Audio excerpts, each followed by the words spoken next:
All right, we're coming up on 11:16 right now here on this Wednesday morning as we take a live look outside over the city of Boston. Cloudy day out there. Temperatures in the mid-50s.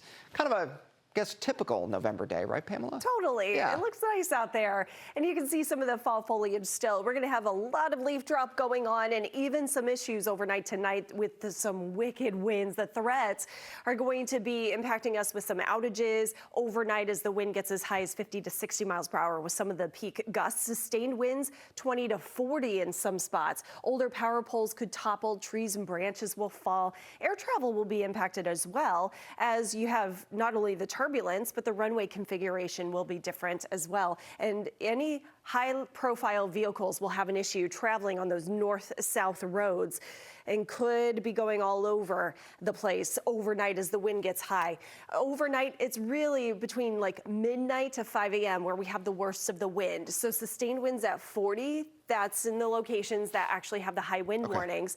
And the high wind watch areas could become wind advisories, but you know, it's just a difference between like 5 to 10 miles an hour. Still going to see an impactful night with the wind as we have gusts up to 60. The wind potential, some of the timing, 6 o'clock, it's more from the south, and you start to notice it along the south coast, Cape and Islands.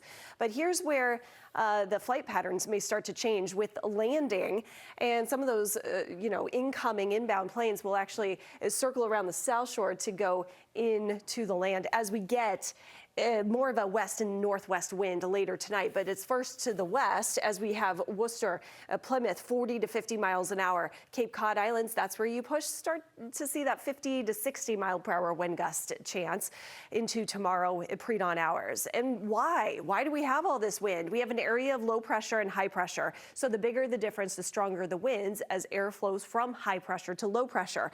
This storm that's passing to our north for later today is actually going to bomb out. It undergoes rapid intensification. It is called bombogenesis.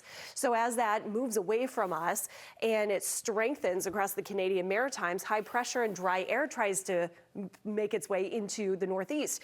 The bigger the difference, stronger the winds, and we have a very tight pressure gradient, so that causes the really high wind speeds.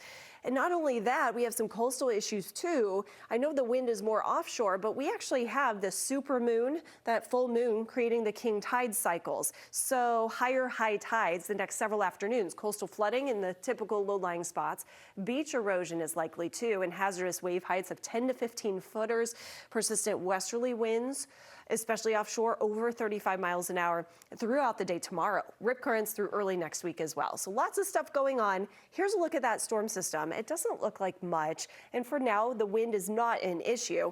It doesn't ramp up until that center of low pressure moves across northern New England later today. It's actually producing several inches of snow in higher elevations. While here in southern New England, 5 o'clock, the wind is from the southwest. We get a little glimpse at a couple of isolated thunderstorms that could mix down some of those really gusty winds before we get the sustained winds from the west. So you notice it's going to be very loud overnight tonight and mostly dry to wake up tomorrow morning, but very brisk and blustery. And some of you up north, you're going to have some snow in the mountains, the North Country, several inches, even over a foot of snow expected across Mount Washington. No snow here. Temperatures are comfy, we're cloudy, and we're relatively calm for now. Lows tonight 40s, and here comes the wind as it ramps up into tomorrow. First alert is really for overnight tonight, and then we dry off Friday, less windy, another round of rain for the weekend.